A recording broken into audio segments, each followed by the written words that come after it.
Hello everyone, my name is Rochelle Innocent and I'm the founder and CEO of Project Purpose. Welcome to our channel.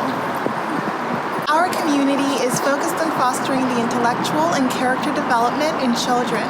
We do this through our parent-child workshops that are focused on 4 themes: autonomy, self-efficacy, compassion, and self-concept, in order to cultivate grit, perseverance, and resilience in each child. And we are so thrilled to be offering one of the first of its kind digital, virtual, and continuous learning environments, enabling parents and children to connect from all around the world. At Project Purpose, our overarching mandate is to renew and rebuild family, community, and relationships. Our different social media platforms provide us with an opportunity to have discussions and to create space on all topics that relate to family, community, and relationships with ourselves as well as with others, with a primary focus on mental health and education.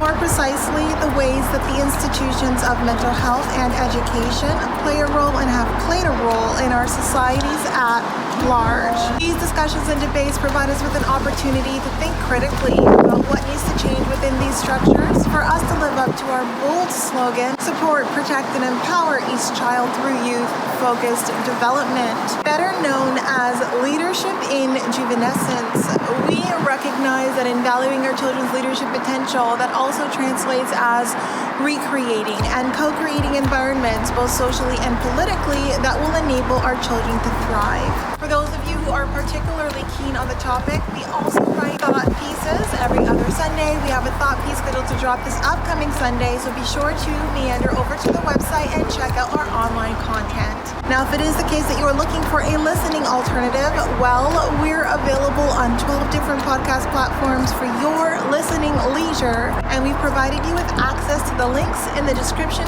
down below. Now, as is the convention, be sure to subscribe, hit that post notification bell so that you are aware of every time we post. And of course, if you like these conversations and you want to keep them going, like, comment, and share this segment. Let's get into it. Hello, ladies and gentlemen, and welcome back to another segment here on Project Purpose. For those of you who are new, we cover topics that relate to mental health, mental wellness, and education on a week-by-week basis. And today the topic of discussion is education. And on the conversation of education, we're going to be talking about the education that starts at home, and we're going to be talking about emotional access. So, a lot of people show up in the world wide open, ready to build connections, to make relationships, and to have beautiful experiences. And I mean, why not? Why not approach life, the world, that way?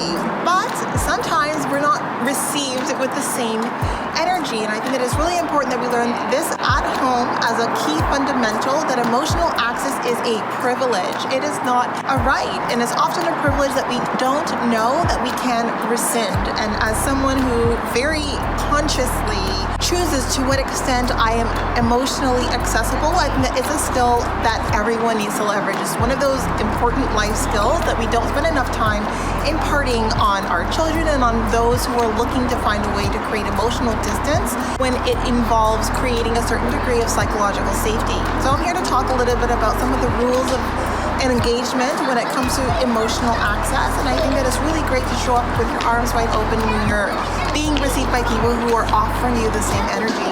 And for the most part, it's really hard to not respond positively to positive energy. So I think it's really important that if it is the case that you come into a space, you come into a room where immediately the openness, the readiness to make connections, to make experiences is met with coldness, is met with hostility or any degree of negativity, that isn't a signal that there's something wrong with you, but it is definitely a signal that there needs to be an adjustment in your emotional accessibility with those individuals. I think that it's really important that we recognize that a lot of how people, if not all of how people behave around us, is a signal of them and what they're going through and their journey, and it's not something for us to internalize. And I think that this isn't communicated enough. A lot of us, when it is the case that someone chooses to be hostile, we immediately question ourselves, we question our delivery, we question if whether or not we, made a faux pas, we did something wrong. And it's really important to be conscientious, but if you know that you had the best of intentions, and all you were looking for was to have great experiences, make connections,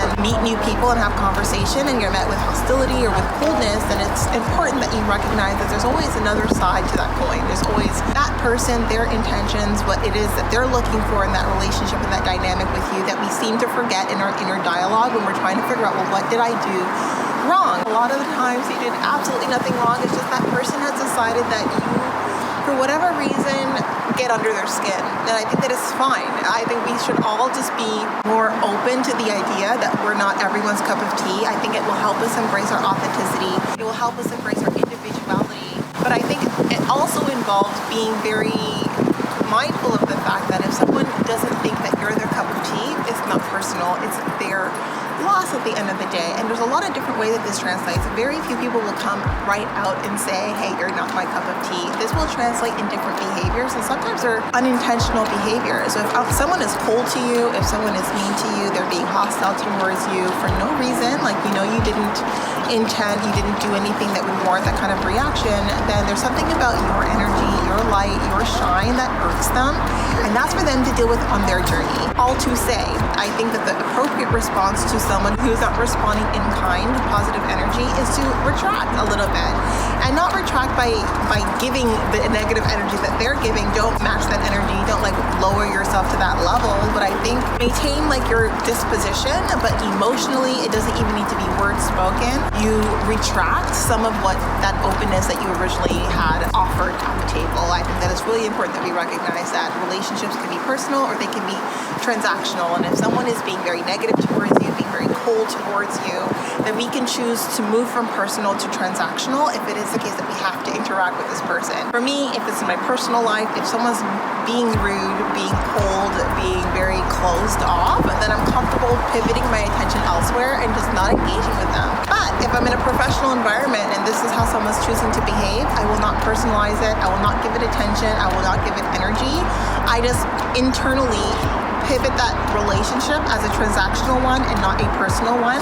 Therefore, nothing that they do, none of the negative vibes they're setting my way are going to be internalized. I leave them at the gate. And I think very few of us do this. We internalize all of the energy that it is that we're receiving from people. And I think we need to be selective about the energy that we're receiving, especially if we're very intent on giving out positive energy, on being kind to people, on being open and receptive to people. I mean, if we're not getting that back, we don't need to keep getting whatever it is they've decided to provide as an alternative. So I have 3 levels to this. So I always show up open. I'm always open and ready to mingle. But if I do meet with some resistance, I'm completely fine to be limited. So limited in the way that I interact with that person. So I can be professional, I can be cordial, I can be polite, and I'll always be polite. I don't see the point in being rude and being nasty.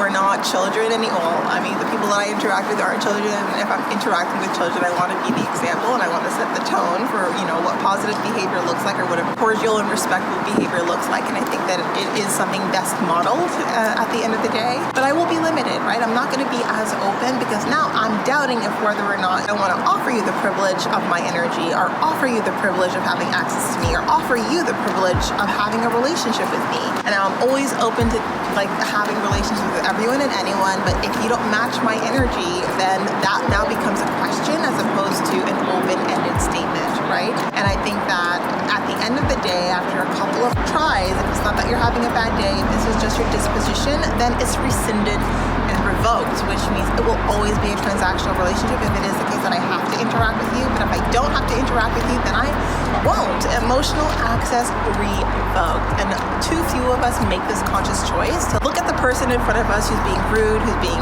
nasty in whatever way, shape, or form that it is, rather than internalize it and rise above it and try to swallow the bitter pill that is that relationship that you're really struggling and grinding your teeth through. You just choose internally to revoke emotional access. It's like, you know what, I'll interact with you as is appropriate, but I'm not going to personalize any of your behavior. Your behavior is just negative, it's just toxic, and it's simply just not for me. So I think a lot of us need to be more conscientious, more mindful about who it is we give emotional access to, because we can have conversations with people. It doesn't need to be something that we're emotionally open and available towards. And I think emotionally closed, emotional available is something that we often are overlooking, but I think a lot of us show up in this world emotionally available, and and we increase our emotional availability in response to someone who's emotionally close to us. And I think that it's important that we value our emotional availability, we value our emotional energy, and if someone's not matching our emotional energy, we either match them at the energy that they're providing if it's not rude, but it's not, the warmest.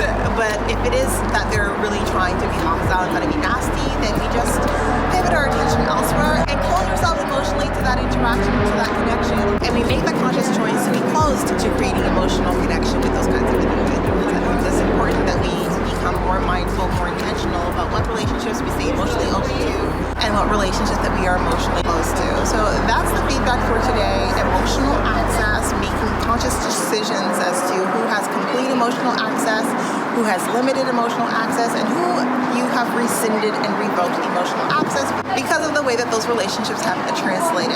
So that is it for you, some food for thought for you. And this is a great mental exercise. If you have a lot of friends or a lot of people in your circle, but not all of them have the same degree of emotional accessibility in the way that they interact with you, if some of them are interacting with you with very limited emotional accessibility, then this is the time to make an exercise so that you don't feel wrong, that you don't feel out in the cold. In any case, that was it for today, but definitely not all. Now, before letting you go, I would be remiss if I didn't let you know that we will be going live at least twice a month, every month for the foreseeable future on our Facebook page, so definitely be sure to tune in. Now, these events are paid events, so if you do see yourself participating in our community on an ongoing basis, then I do suggest that you take a look at one of our package plans. Yes, so we do offer package plans over and above our live events, as well as access to webinars and workshops largely focused on self-mastery over and above these events. So definitely check it out. Be part of our game changer community, being part of the change that you want to see, allowing us a small role to play in your journey. We are on the road to 1K, so we invite you to follow us across all of our social media platforms, and we look forward to chatting with all of you very soon. We'll talk to you later.